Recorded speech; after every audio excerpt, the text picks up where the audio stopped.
संघाच्या रेशीमबागेतील कार्यालयामध्ये महायुतीच्या आमदारांचे बौद्धिक वर्ग आयोजित करण्यात आले होते। या बौद्धिक वर्गाला मुख्यमंत्री देवेंद्र फडणवीस, उपमुख्यमंत्री एकनाथ शिंदेंसह शिवसेना भाजपा आमदारांनी उपस्थिती लावली। अजित पवारांनी मात्र याकडे पाठ फिरवली आहे। दादांच्या पक्षाने आमदार राजू कारमोरे हे त्यांच्या पक्षाकडून उपस्थित होते।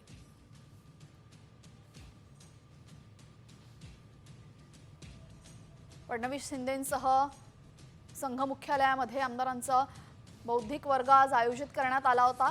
याला एकनाथ शिंदे आणि देवेंद्र फडणवीस गेले, मात्र अजित पवारांनी पाठ फिरवली।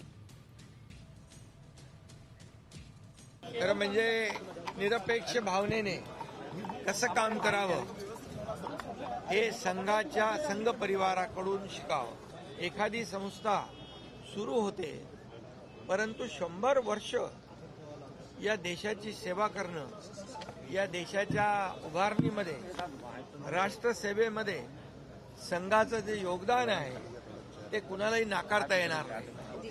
आणि म्हणून संघाची शिकवण जी आहे जोडणारी आहे, तोडणारी नाही।